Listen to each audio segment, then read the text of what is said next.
En el nombre del Padre, del Hijo y del Espíritu Santo. Amén.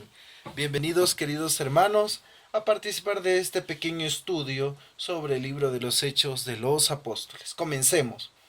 El libro de los Hechos de los Apóstoles, como el resto del Nuevo Testamento, fue escrito en griego y transmitido por manos escritos hasta la invención de la imprenta. Eso tenemos muy claro. Nos daremos cuenta también de que dentro del libro de los Hechos de los Apóstoles encontraremos la narración de lo que hizo y lo que enseñó Jesús desde el comienzo hasta el momento de la ascensión al cielo. ¿Sí? El libro a que alude es el tercer evangelio y el autor es el evangelista San Lucas, que concebió y compuso estos dos libros como partes integrantes de única obra. Muy bien, sigamos. Nos daremos cuenta también de que la fecha es la composición de hechos un poco después del Evangelio de Lucas. Más o menos se supone que entre el año 80 o 90 o un poco más tarde, lo cual explica también algunas alusiones a la vida eclesial que en él aparecen. Destinatarios.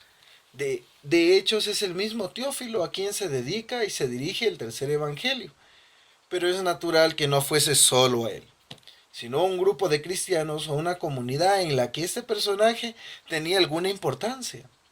Quienes reciben la obra de Lucas son cristianos que provienen de el judaísmo, ¿sí? No provienen de ahí, no provienen de ahí, igual que Lucas. El origen de este libro, bueno, queda reflejada en la comunidad, en él y en el cual se convierte en una auténtica mina para conocerla. Ahora vamos a ver las fuentes. En primer lugar hay que contar con la primera experiencia y conocimientos directos que Lucas tenía como miembro de una comunidad muy original. Además estuvo en contacto con Pablo, protagonista fundamental del cristianismo inicial, y probablemente fue su compañero. Hechos y otros libros del Nuevo Testamento. Toda crítica reconoce que Hechos y el Evangelio de Lucas vienen a ser como dos partes de una misma obra. Bien fuera que el autor los planease así en conjunto o que se añadiera posteriormente esta segunda parte una vez escrito el Evangelio. Evidentemente el estilo es el mismo en los dos libros. Podría hablarse hasta de un plan total de la obra lucana, que comenzase al principio del Evangelio y llegase hasta el final de Hechos, de Jerusalén a Roma. Por otra parte, hay una relación especial entre Hechos y la obra de Pablo. Bueno, en efecto, las cartas del apóstol y este libro tocan no pocos puntos comunes, sin embargo, no siempre coinciden en sus datos. La estructura. Aquí tenemos que poner mucha atención, ya que la estructura es muy importante, ¿cierto? Está dividida en tres grandes bloques. Sí, conozcámoslo. La iglesia en Jerusalén, que la encontraremos en Hechos 1, del 12 al 5, 42. Ahí viene la subdivisión, la primera comunidad. Hechos 1, 12, 2, 47. Pedro y Juan. Hechos 3, del 1 al 5, 11. Los apóstoles. Hechos 5, 12, 42. El segundo bloque. De Jerusalén a Antioquía. Hechos capítulo 6, del 1 al 12, 25. Y ahí vienen la subdivisión, que son cuatro. El grupo de los helenistas en Hechos 6, del 1 al 8, 3. La evangelización en Samaria en Hechos 8, del 4 al 9 y 31. Pedro confirma la misión a los paganos. En Hechos 9, 32, 11, 18. Evangelización de Antioquía. Hechos 11, 19, 12, 25. Y viene el tercer bloque, el cual es de Antioquía a Roma. Lo encontraremos en Hechos 13, del 1 al 28, 31. Ahí viene la subdivisión, que son tres: la evangelización de Chipre, Asia Menor, Hechos 13, del 1 al 15, 35.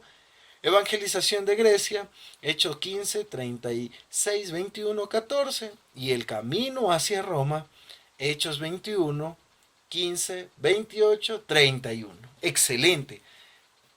Esa estructura de Hechos de los Apóstoles es espectacular. Nos hace conocer todo este gran recorrido hermoso en el cual se fue dando esa evangelización, ya sea judíos y no judíos. Muy bien, ahora vamos a hablar sobre unas características literarias. El autor no supo el título que ahora lleva el libro y con el que desde antiguo se conoce. Es preciso entenderlo en sentido amplio, englobando el término hechos, ¿cierto? Los abundantes discursos y fragmentos de predicación que el libro contiene. Por otra parte, los apóstoles vienen a ser únicamente Pedro en la primera parte del libro y Pablo en la segunda. Y aparecen además otros personajes que de ordinario no son llamados apóstoles, tales como Felipe y Bartolomé. Bueno, el estilo de Hechos es evidente como el del tercer evangelio. También utiliza Lucas parecidas técnicas literarias. Cambia, como es lógico, el contenido. Entreteje Lucas su material en tres grandes bloques: narración, discurso y sumarios. Espectacular esto, ¿cierto?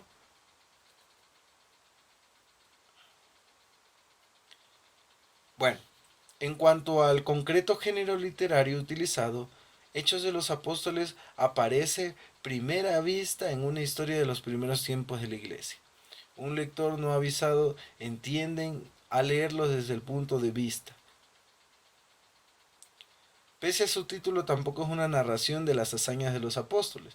Puede observarse que de las personas que solemos llamar apóstoles casi solo habla de Pedro en la primera parte del libro y de la segunda de Pablo. Eso ya lo afirmamos.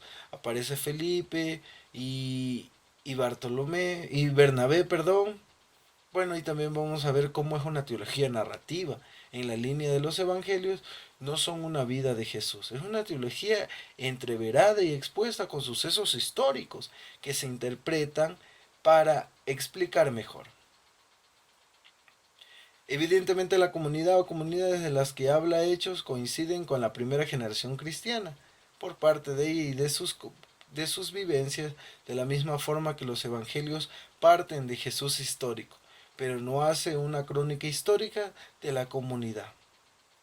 Teología, vamos a hablar un poquito sobre su teología. Podría decirse en ese libro es el Evangelio del Espíritu. Desde el mismo comienzo y aún desde Pentecostés hay continuas menciones del Espíritu Santo, verdadero protagonista de la obra. Bueno, el comentario, vamos ahorita a ver un poquito, un comentario rápido, ¿sí? Un comentario rápido.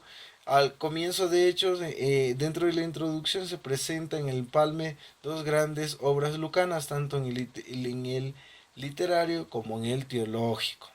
El prólogo, dirigiéndose al mismo Teófilo, a quien había dedicado el Evangelio.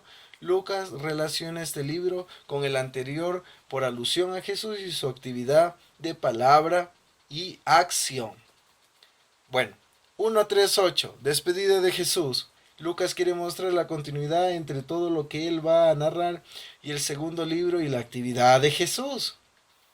Ahora vamos a ver la ascensión de 1.9.11. Evidentemente este pasaje necesita ser interpretado para que su mensaje aparezca con claridad. Aquí vamos a ver algunas dificultades. Y también, bueno, el significado principal de la ascensión es expresar que la exaltación de Jesús es total y llega a dimensiones supraterrenas. La iglesia en Jerusalén es la narración que se centra en Jerusalén, formando las primeras tres grandes partes que hemos visto dividido el libro de Hechos. Dentro de ellas hay tres etapas: una presentación de la primera etapa jerosolimatina, en un desarrollo de su vida y actividad como principales protagonistas a Pedro y a Juan. La primera comunidad, bueno, aquí vamos a ver, según la intención del autor, primeramente teológica, ¿sí? Y en un segundo momento histórico, la expansión del mensaje cristiano comienza como una exposición de los aspectos más importantes de la vida primitiva de la comunidad.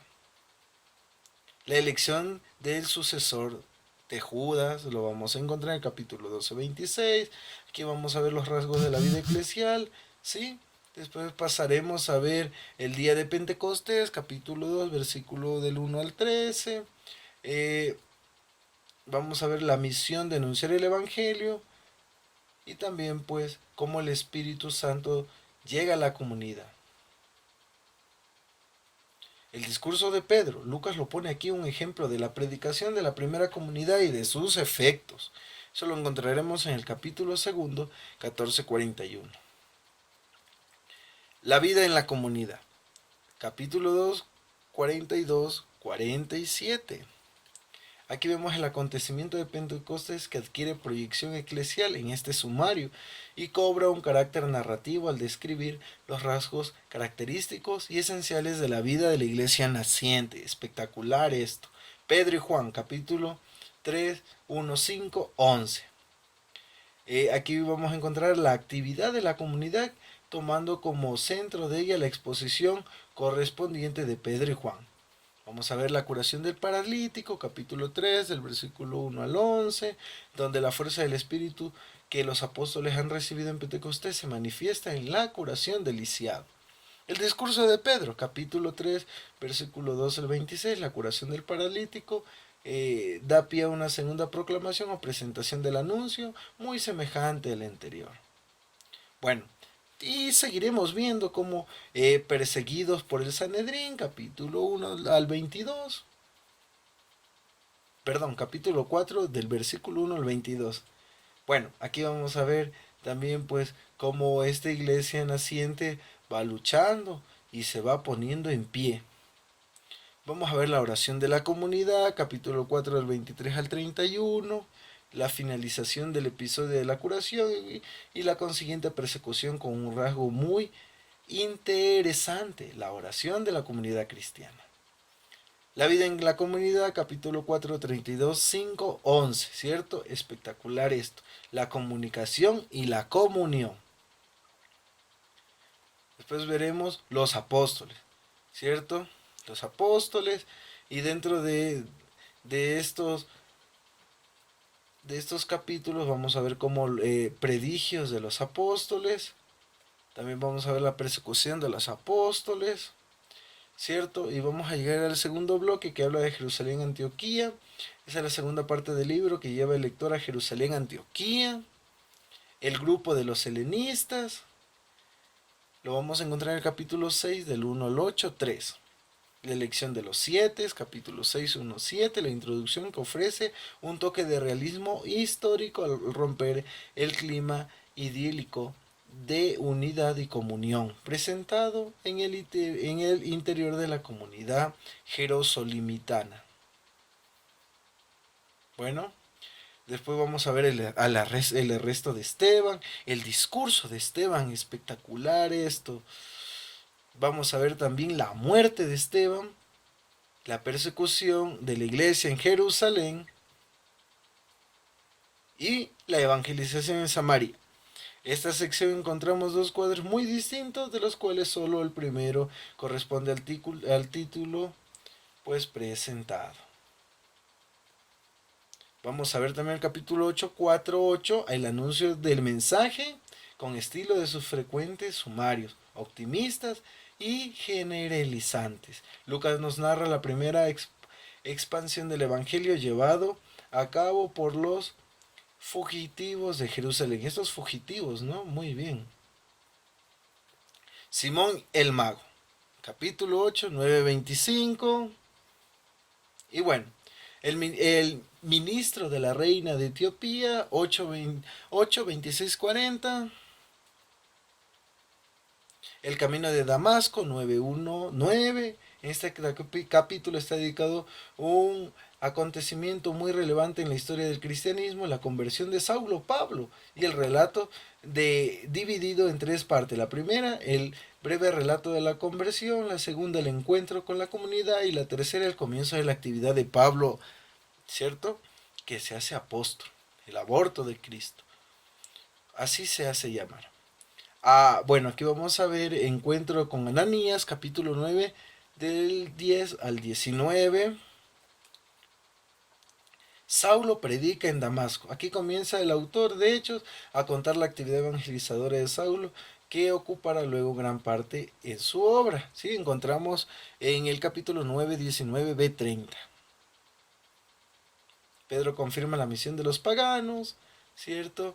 En la tercera escena de la segunda parte de Hechos tiene como protagonista, igual que el comienzo del libro, a Pedro. Vamos a ver la curación de Eneas y la resurrección de Tabitá en el capítulo 9, 32, 43. Embajada de Cornelio, capítulo 10, 1, 23, el proceso de la expulsión de la comunidad narrado en Hechos. Llegamos a un momento muy significativo, pues en él tiene lugar la integración explícita y pública de los paganos en la iglesia realizada por el propio Pedro.